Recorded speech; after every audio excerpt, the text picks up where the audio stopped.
ನಮಸ್ತೆ ಸ್ನೇಹಿತರೆ. ದೇವಾಲಯದ ಕಾಮಪ್ರಚೋದಕ ಶಿಲ್ಪಕಲೆಯ ಚರಿತ್ರೆ ಏನು?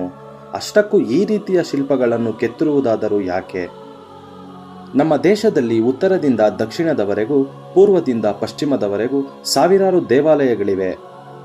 ಈ ದೇವಾಲಯಗಳೆಲ್ಲವೂ ಆಧ್ಯಾತ್ಮಿಕ ಭಾವನೆಯಿಂದ ಹೆಸರುವಾಸಿಯಾಗಿದೆ.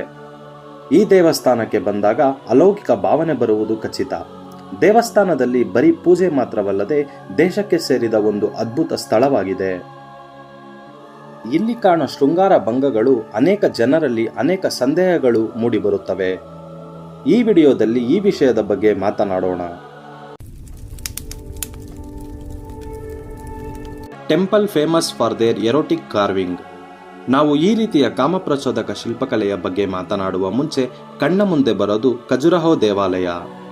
ಈ ಆಲಯ ಯುನೆಸ್ಕೋ ವರ್ಲ್ಡ್ ಹೆರಿಟೇಜ್ ಸೈಟ್, ಪ್ರಪಂಚದಲ್ಲೇ ಅತ್ಯಂತ ಪ್ರತ್ಯೇಕವಾದ ಎರೋಟಿಕ್ ನಿರ್ಮಾಣಗಳಿಗೆ ಪ್ರಸಿದ್ಧಿಯಾಗಿದೆ. 900 ADಯಿಂದ 1130 AD ಮಧ್ಯಕಾಲದಲ್ಲಿ ಕ್ಯಾಂಡೆಲಾ ರೂಲರ್ ಈ ಆಲಯವನ್ನು ನಿರ್ಮಿಸಿದ್ದಾರೆ.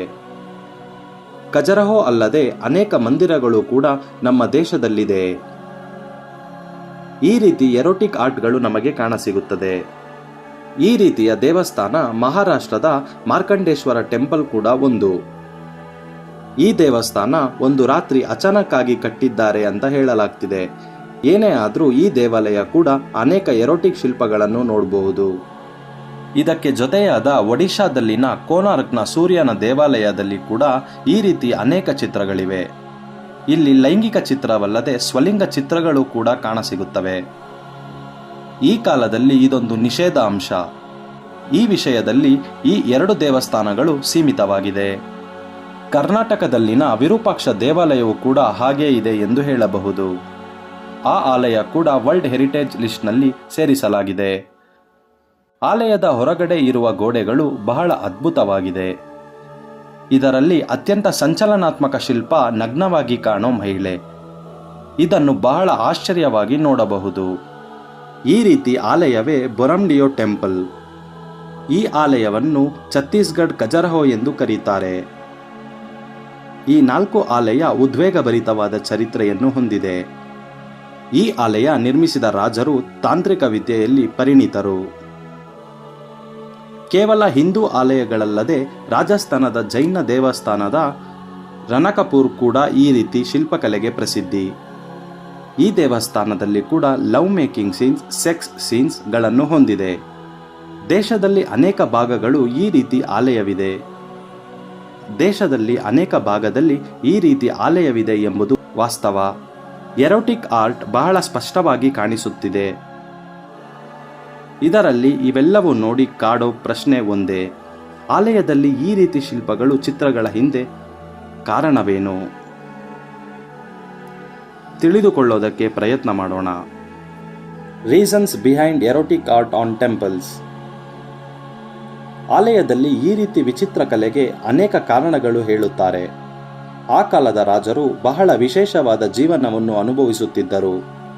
ತನ್ನ ಉಳಿಯುವಿಕೆಗಾಗಿ ಈ ರೀತಿಯಾದ ಕಲೆ ಮೂಡಿಸುತ್ತಿದ್ದರು ಎಂದು ಹೇಳುತ್ತಾರೆ. ಇನ್ನೊಂದು ಕಡೆ ಪ್ರಾಚೀನ ಕಾಲದಲ್ಲಿ ಸೆಕ್ಸ್ ಎಜುಕೇಶನ್ ಮಾಡಲು ಇದನ್ನು ಬಳಸಿದ್ದಾರೆ ಎನ್ನಲಾಗಿದೆ. ಆಗ ಹೆಚ್ಚು ಜನ ದೇವಸ್ಥಾನಕ್ಕೆ ಬರುವವರು ಇದನ್ನು ನೋಡಿ ಅರಿಯುವರು ಎಂಬ ನಂಬಿಕೆ. ಹಿಂದೂ ಧರ್ಮ 4 ಪ್ರಮುಖ ಪರಿಕಲ್ಪನೆಯಿಂದ ಹೊಂದಿದೆ: ಧರ್ಮ, ಅರ್ಥ, ಕಾಮ, ಮೋಕ್ಷ. ಪ್ರಾಚೀನ ಕಾಲದಲ್ಲಿ ಹಿಂದೂ ಧರ್ಮ ಬಹಳ ಪ್ರಮುಖವಾದುದರಿಂದ ಜೀವನದಲ್ಲಿ ಅನೇಕ ಸಂದರ್ಭದಲ್ಲಿ ಈ 4 ವಿಷಯದಲ್ಲಿ ಪ್ರಾಮುಖ್ಯತೆ ಇತ್ತು. ಈ ಆಲಯದಲ್ಲಿ ಅನೇಕ ರೀತಿಯಾದ ದೇವತೆಗಳಿದ್ದವು. ಬಂಗಾರ, ಬೆಳ್ಳಿ, ರತ್ನ, ವಜ್ರ, ವೈಡೂರ್ಯಗಳು ಈ 4 ವಿಷಯದಲ್ಲಿ ಅರ್ಥೇಚ್ಛ ಎಂಬ ವಿಷಯವನ್ನು ತೋರುತ್ತಿತ್ತು. ಹಾಗೆ ಈ ಶಿಲ್ಪಕಲೆ ಕಾಮಕ್ಕೆ ಪ್ರತ್ಯೇಕವಾಗಿತ್ತು.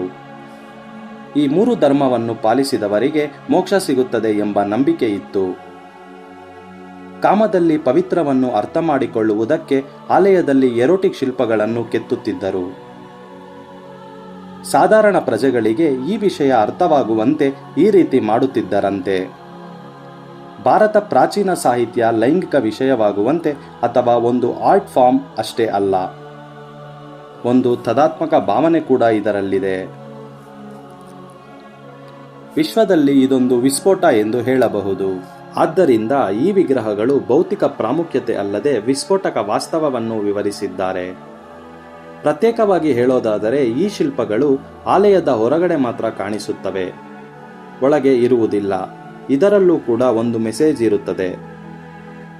ಒಂದು ಸಾರಿ ಈ ಆಲಯ ಪ್ರವೇಶಿಸಿದಾಗ ಅವರು ತಮ್ಮ ವ್ಯಕ್ತಿಗತದ ಕಾಮತೋರಿಕೆಗಳು ನಾಶವಾಗಬೇಕು, ತಮ್ಮ ಕೋರಿಕೆಗಳನ್ನು ಪೂರ್ತಿಯಾಗಿ ಅರಿತಿರಬೇಕು, ಅದರ ಮೇಲೆ ನಿಯಂತ್ರಣ ಕೂಡ ಇರಬೇಕು. ಈ ಕಾರಣದಿಂದ ಆಲಯದ ಹೊರಗಡೆಯ ಮೇಲೆ ಈ ರೀತಿ ಚಿತ್ರವಿದೆ.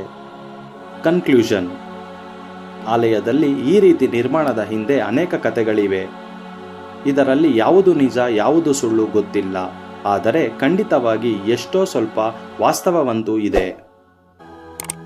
ಕಾರಣವೇನಾದರೂ ಸರಿ, ಆದರೆ ಈ ವಿಶಿಷ್ಟ ಕಲೆ ನಾವು ಮೆಚ್ಚಿಕೊಳ್ಳಲೇಬೇಕು.